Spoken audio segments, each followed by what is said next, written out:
अस्सलामुअलैकुम, welcome to Waleed Nadeem Tech. मेरा नाम है वलीद और आज मैं आप लोगों के लिए लेके आया हूँ HTML और CSS की क्लास नंबर 32। तो चलिए स्टार्ट करते हैं।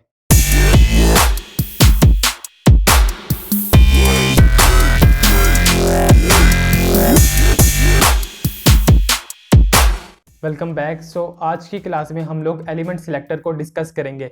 आई नो कि हम एलिमेंट सिलेक्टर को पहले भी डिस्कस कर चुके हैं, बट आज की क्लास में हम एलिमेंट सिलेक्टर को थोड़ा एडवांस में सीखेंगे। हमने एलिमेंट सिलेक्टर की क्लास में ये सीखा था कि हम जिस टैग को डिज़ाइन करना चाहते थे या जिन टैग्स की डिज़ाइनिंग करना चाहते थे उनको हम स्टाइल टैग में बारी बारी कॉल करते थे। बट आज की क्लास में हम लोग ये सीखने वाले हैं कि हम किस तरह एक छोटा सा कोड लिख के एक साथ ही सब टैग्स को डिज़ाइन कर सकते हैं। मतलब हर टैग को अलग-अलग कॉल करने के बजाय हम सब टैग्स को एक साथ ही कॉल करें और उनको डिज़ाइन करें, और इसको कहते हैं ग्रुपिंग एलिमेंट्स।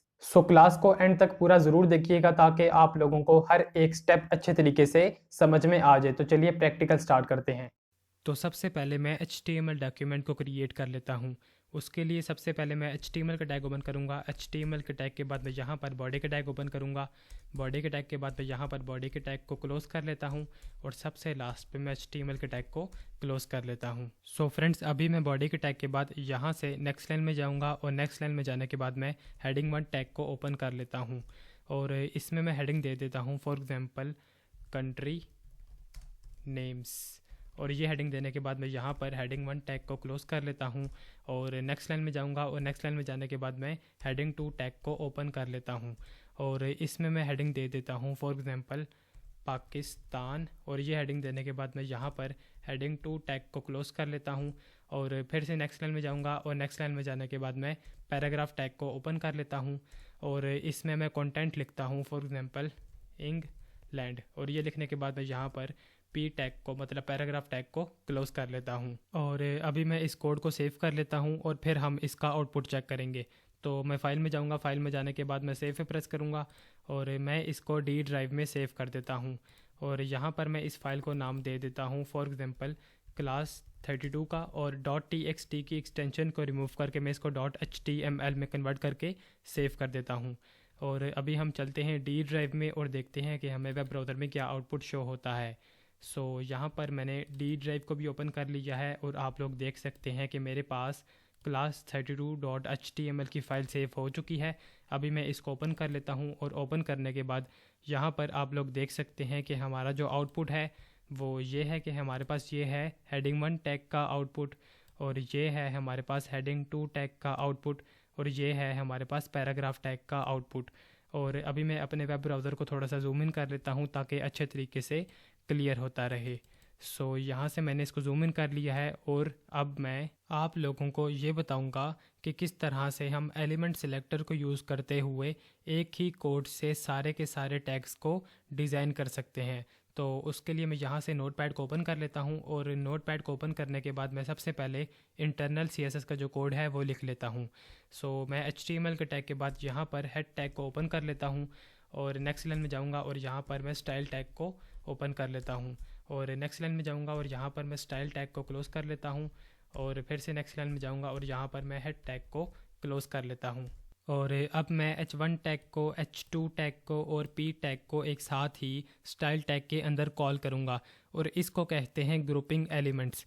जहाँ पर मैंने स्टाइल टैग को ओपन किया है इसके बिल्कुल नेक्स्ट लाइन में मैं यहाँ पर H1 टैग को कॉल करूँगा और फिर मैं कॉमा साइन का यूज़ करूँगा और अब मैं H2 टैग को कॉल करूँगा, फिर से कॉमा साइन का यूज़ करूँगा और अब मैं P टैग को कॉल कर लेता हूँ। और अब मैं यहाँ पर करली ब्रैकेट को ओपन कर लेता हूँ और नेक्स्ट लाइन में जाऊँगा और यहाँ पर मैं करली ब्रैकेट को क्लोज़ कर लेता हूँ। और अब मैं फॉर एग्ज़ाम्पल इन तीनों टैग्स में जो कंटेंट है मैं उसका फ़ॉन्ट कलर चेंज करना चाहता हूँ। तो उसके लिए मैंने जहाँ पर करली ब्रैकेट को ओपन किया है इसके बिल्कुल नेक्स्ट लाइन में जाऊँगा और नेक्स्ट लाइन में जाने के बाद मैं कलर प्रॉपर्टी को यूज़ करूँगा और अब मैं कॉलन साइन का यूज़ करूँगा और अब मैं वो कलर लिख लूँगा जो कि मैं फ़ॉन्ट को देना चाहता हूँ। फॉर एग्ज़ाम्पल मैं ब्लू कलर देना चाहता हूँ, यहाँ पर मैं लिखूँगा ब्लू और ब्लू लिखने के बाद मैं सेमीकोलन को यूज़ करूँगा। और अब मैं फ़ाइल में जाऊँगा, फ़ाइल में जाने के बाद मैं सेव पे प्रेस करूँगा और यहाँ से मैं वेब ब्राउज़र को ओपन कर लेता हूँ। और जब मैं रिफ़्रेश करूँगा तो आप लोग देख सकते हैं कि हमारे पास इन तीनों टैग्स में जो कंटेंट है उसका कलर ब्लू हो चुका है। इसी तरह मैं दोबारा से नोटपैड को ओपन कर लेता हूँ और नोटपैड को ओपन करने के बाद मैं यहाँ से नेक्स्ट लाइन में जाऊँगा। और नेक्स्ट लाइन में जाने के बाद फॉर एग्जांपल मैं इनका बैकग्राउंड कलर भी चेंज करना चाहता हूँ। सो यहाँ पर मैं लिख लूँगा बैकग्राउंड डैश कलर, और ये लिखने के बाद मैं यहाँ पर कॉलन साइन का यूज़ करूँगा।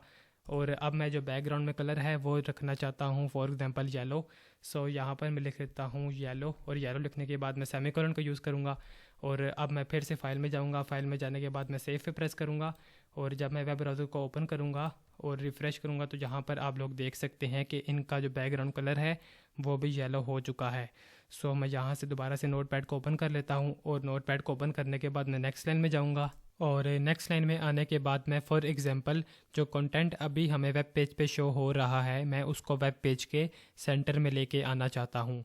तो उसके लिए मैं यहाँ पर टेक्स्ट अलाइन प्रॉपर्टी का यूज़ करूँगा। सो यहाँ पर मैं लिखता हूँ टेक्स्ट डैश अलाइन, और ये लिखने के बाद मैं यहाँ पर कॉलन साइन का यूज़ करूँगा और मैं यहाँ पर लिख देता हूँ सेंटर। और ये लिखने के बाद मैं यहाँ पर सेमीकोलन को यूज़ करूँगा।